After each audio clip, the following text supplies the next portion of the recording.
சின்னதா சேட்டை பண்ணா ரசிப்பா, ரொம்ப பெரிய சேட்டை பண்ணா மொறப்பா.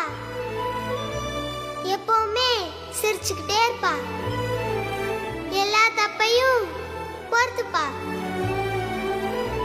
எனக்காக சில வழிகளையும் சுமப்பா.